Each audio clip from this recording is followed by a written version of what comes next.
Hello बच्चों, आप बताएं क्या पिछली क्लास का जो क्वेश्चन था वो समझ में आया था तो आप कमेंट बॉक्स में लिखिए कि सर ठीक रहा था, समझ में भी आया था। यदि आप कुछ बता रहे हैं तो मैं उस पर कोशिश करूंगा कि उसको मैं फिर से वीडियो बनाऊं उस आपके प्रॉब्लम पे।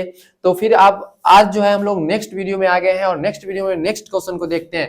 क्वेश्चन ये कह रहा है बाबू, यदि बहुपद एफ एक्स बराबर में 5x² माइनस 7x प्लस का 1 के शून्यक अल्फा तथा बीटा है तो alpha square plus beta square का मान ज्ञात करें। इस टाइप के सवाल में हम लोग यहाँ पे कह रहे हैं कि अल्फा का स्क्वायर प्लस का बीटा का स्क्वायर का मान ज्ञात करें। ठीक है, तो सबसे पहले इसमें ढेर सारी हम लोग जिक्र करते, चलो देखते हैं वीडियो में। जैसे एफ एक्स बराबर में क्या दिया बाबू, 5x² माइनस का 7x प्लस का 1। इसमें शून्य की बात करते हैं तो सबसे पहले ये बताओ ये कौन बहुपद है? रैखिक बहुपद, द्विघात बहुपद, त्रिघात बहुपद, ये कौन सा बहुपद है आप मुझे बताएं इसके बारे में। तो सर ये देखने से लग रहा है मुझे कि द्विघात बहुपद है। तो द्विघात बहुपद का शून्यक जो होगा वो कितने होंगे? तो जितना पावर होगा बाबू, जिस भी बहुपद का जितना पावर होगा उसका शून्यक भी जो होगा वो उतना ही होगा। तो इसका पावर हाईएस्ट सर 2 है तो इसका शून्यक भी 2 ही आएंगे। अभी हम लोग आगे देखते हैं और इसमें कह रहा है कि सर आप मुझे अल्फा का स्क्वायर प्लस के बीटा का स्क्वायर का वैल्यू निकाल करके बताएं। कैसे बताएंगे? तो सबसे पहले अल्फा का स्क्वायर प्लस में बीटा का स्क्वायर को हम लोग कैसे करेंगे? ये तो किसी का फॉर्मूला भी नहीं होता है सर। हमको तो पता है कि सर यहां से प्लस हट जाए, इसमें माइनस घुसेर दे तो अल्फा का स्क्वायर और माइनस का बीटा का स्क्वायर जो होगा अल्फा प्लस बीटा इनटू का अल्फा माइनस बीटा, ये तो हो जाएगा। लेकिन सर इतना तो दिया नहीं है इसके अंदर, इसमें दे दिया सर क्या चीज, प्लस, तब ये फॉर्मूला हट जाएगा बाबू। कैसे? तो अब देखते हैं कि अल्फा स्क्वायर प्लस का बीटा का स्क्वायर का फॉर्मूला क्या होता है। तो बाबू अल्फा का स्क्वायर अल्फा प्लस बीटा का होल स्क्वायर और माइनस में 2 अल्फा इंटू बीटा। तो इसका मतलब सर ये दोनों आपस में बराबर होगा। जी हाँ बच्चों, बराबर है। कैसे? तो सर अल्फा प्लस बीटा का होल स्क्वायर क्या होगा? तो सर अल्फा का स्क्वायर प्लस का बीटा का स्क्वायर और plus 2 alpha into beta minus 2 alpha into beta.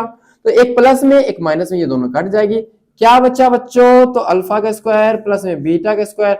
बाबू ये दोनों सेम आ गया तो इसका मतलब ये दोनों भी तो आपस में बराबर होगा। तो जी सर, बस इस फॉर्मूला को आप यहां पे लाएं और लिखे। तो सर अल्फा प्लस बीटा का होल स्क्वायर और माइनस में 2 अल्फा इंटू बीटा। बाबू इतना जो जगह छोड़े थे कभी आप सोचे थे? क्यों आप नहीं सोचे थे?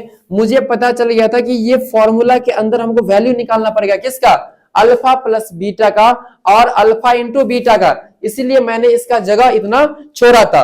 तो चलो इस जगह को हम लोग पूरा करते हैं। सबसे पहले क्या? तो सर अल्फा प्लस बीटा, और अल्फा प्लस बीटा को हम लोग क्या बोलते हैं? तो अल्फा प्लस बीटा को हम लोग बोलते हैं बाबू शून्यकों का योग, और शून्यकों का योग का फॉर्मूला क्या होता है? हुआ माइनस बी अपॉन में ए। हम लोग जो बैच चलाते हैं ऑफलाइन क्लास में तो उसमें हम लोग बताते हैं कि माइनस बी अपॉन में ए कैसे आया। और एक यहाँ पे पूछ रहे बाबू अल्फा इंटू बीटा, तो इसमें हम लोग ये हो जाएगा सी अपॉन में ए। फिर वही बात कि हम लोग ऑफलाइन क्लास में इसको भी हम लोग प्रूफ करके बताते हैं कि सी अपॉन में ए कैसे आया।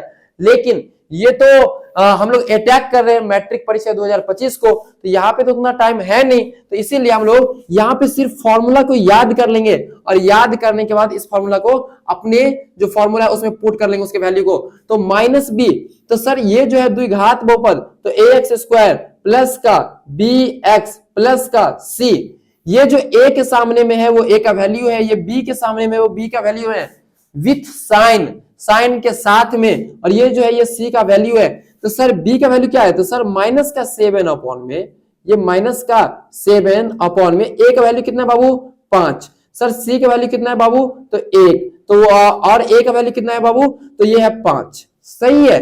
अब देखें तो यहां से जो है इसमें अल्फा प्लस बीटा का वैल्यू पुट कर दे, यहां से जो है वो अल्फा इंटू बीटा का वैल्यू पुट कर दे, तब आपके सवाल का आंसर आ जाएगा। अल्फा प्लस बीटा का वैल्यू है सर माइनस 7 अपॉन में 5 का क्या चीज बच्चों? होल स्क्वायर, और माइनस में 2 मल्टीप्लाई अल्फा इंटू बीटा का वैल्यू 1 अपॉन में 5, तो 1 अपॉन में 5 ये हो जाएगा 49/25 और माइनस 2/5।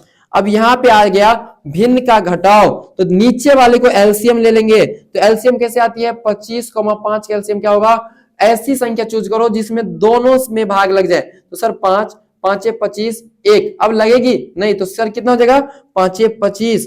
तो 25 नीचे वाले से हम लोग हर से हम लोग हर में भाग लगाएंगे, एलसीएम जो भी आया है तो उसमें भाग लगाएंगे, तो 25 1 25, तो ये हो जाएगा, और एक जो है उसको 49 से गुना करो तो ये हो जाएगा 49, माइनस का 5 से 25 में भाग लगाएंगे तो 5 आएगा बच्चों, और उस 5 को ऊपर वाले से हम लोग क्या करेंगे, गुना करेंगे, तो 5 दूना 10, ये हो जाएगा 39/25। यही आपका फाइनल रिजल्ट हुआ। और इतना कर रहे हैं तो आपको जो है वो 3 मार्क जो है वो एग्जाम हॉल में मिल जाएगा।